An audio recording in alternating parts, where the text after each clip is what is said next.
여러분 안녕하십니까? 지난 강의에서는 실업 그리고 불확실성 하에서 위험기피적인 경제주체의 의사결정에 대해 설명했습니다. 오늘은 인플레이션과 디플레이션입니다. 지난 200여 년의 영국 물가를 보여주는 이 그림은 제2강에서 소개한 적이 있습니다. 먼저 왼쪽 수직축으로 측정된 물가지수는 19세기 동안 매우 안정적인 모습을 보이다 20세기에 들어와 제1차 세계대전 시점부터 조금씩 상승했으나 대공황과 제2차 세계대전 이후 시기에 들어와 크게 상승했습니다. 이 현상은 오른쪽 축으로 나타낸 물가 상승률에서 뚜렷이 확인할 수 있습니다.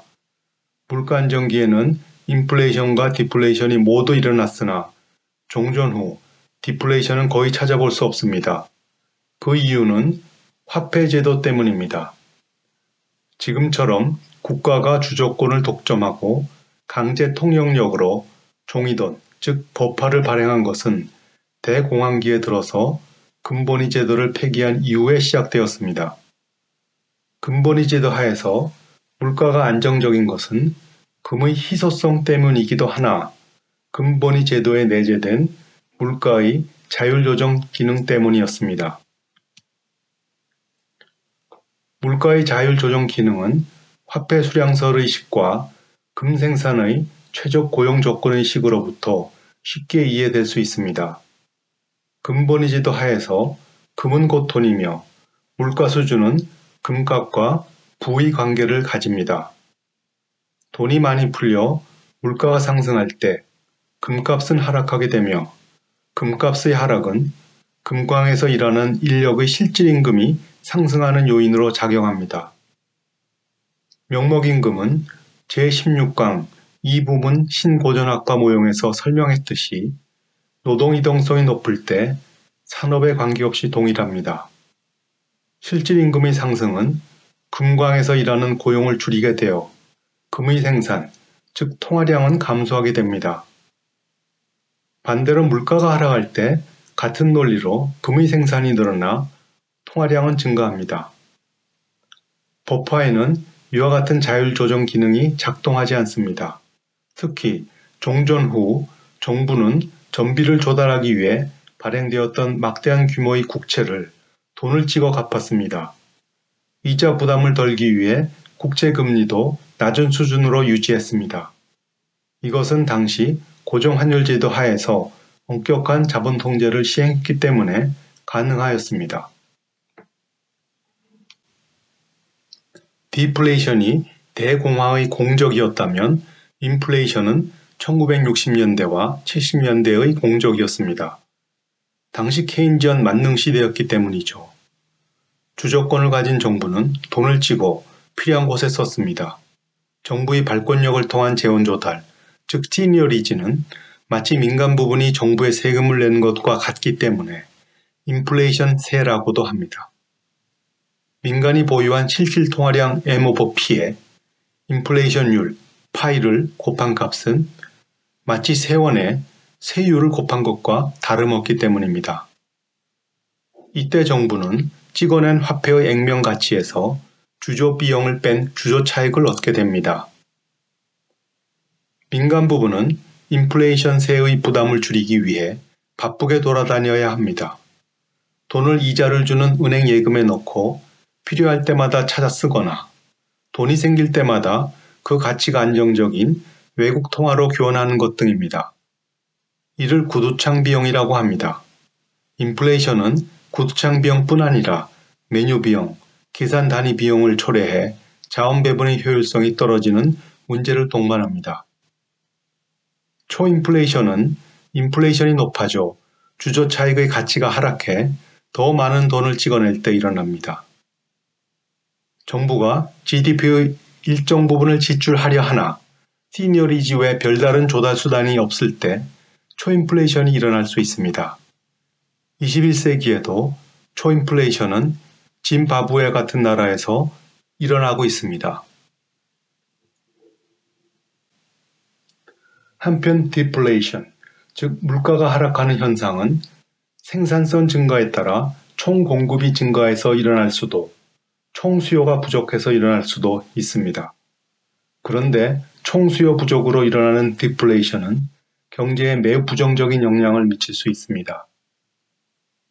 우선 제9강에서 설명했듯이 디플레이션에 대한 기대감이 실질금리를 높여 총 수요가 더욱 높아질 가능성입니다. 다음은 디플레이션을 예상치 못했을 때 돈을 빌린 채무자의 상환 부담이 높아져 일어나는 부도 위험입니다. 부도 위험이 높아지면 은행 등 자금 중개기관은 부실 자산의 의료로 신용 공급을 줄여 개인과 기업이 금융시장에서 자금을 조달하는 것이 어렵게 돼 총수요가 더욱 위축되는 악순환에 빠질 수 있습니다. 이와 같은 신용 수축으로 발생하는 디플레이션을 부채 디플레이션이라고 합니다. 합리적 기대 하에서 케이건 모형을 의미하는 문제입니다. 필립 케이건은 인플레이션이 어떻게 일어나는지를 규명하는데 많은 기여를 했습니다. 우선 첫 번째 오른편 화폐시장 균형의식이 도출되는 과정을 설명하겠습니다. 왼편 보시는 화폐시장 균형의 두 번째 등식에 따르면 화폐 수요의 금리 탄력성은 2분의 1입니다. 금리가 1% 상승 시 화폐 수요는 0.5% 하락하는 것을 말합니다. 균형식을 로그 값으로 표시하고 다시 소득 Y가 1일 때 화폐시장 균형식은 두 번째 줄의 식으로 표시될 수 있습니다. 다시 피셔 방정식으로부터 실질금리를 0으로 가정합니다. 이 가정은 피셔 효과를 말합니다. 즉, 기대 인플레이션의 변동은 같은 크기 명목금리의 변동으로 반영됩니다. 실질금리가 0이고 소득 수준이 1일 때 화폐시장 균형식은 연습 문제에서 보는 균형식과 같게 됩니다. 주어진 화폐시장 균형식으로부터 T기 로그로 표시한 물가는 T기 통화량의 로그 값과 T 플러스 1기 기대 물가의 가중평균의 합으로 표시됩니다. T기 물가식을 다시 T 플러스 1기 물가식으로 표시해 T 플러스 1기 기대 물가를 T 플러스 1기 물가식으로 대체하면 세 번째 줄의 물가식을 구할 수 있습니다. 이와 같은 과정을 반복할 때 네 번째 줄의 물가식이 유도됩니다. T를 무한대로 보내면 완성된 물가식을 얻을 수 있습니다. 이 물가식에 따르면 오늘의 물가는 오늘을 포함한 예상된 미래 통화량의 가중치의 합과 같으며 오늘 시점에 가까울수록 가중치도 크다는 것을 알 수 있습니다. 여기서 화폐 중립성은 오늘의 통화량이 10% 증가할 때 물가 수준도 10% 상승하는 것으로 정의되지 않습니다. 대신 오늘을 포함한 모든 통화량을 10% 증가할 때 오늘의 물가가 10% 상승하게 되어 화폐의 중립성이 일어납니다. 람다가 1.1일 때, 다시 말하자면 모든 통화량이 10% 증가할 때 물가도 10% 상승하기 때문입니다. 한편 물가식은 특정 시간대 통화량 공급량의 변화가 오늘 물가에 미치는 영향을 음미할 수 있게 합니다. 만약 T 플러스 1기에 10% 항구적인 통화량 증가가 예상된다면 T기 물가는 10%의 3분의 1만큼 상승하게 됩니다. 이때 T기 물가는 10%의 3분의 1, T 플러스 1기 예상 물가는 10% 각각 상승하게 돼 기대 인플레이션은 10%의 3분의 2만큼 상승하고 상승분만큼 명목금리도 오르게 되겠습니다.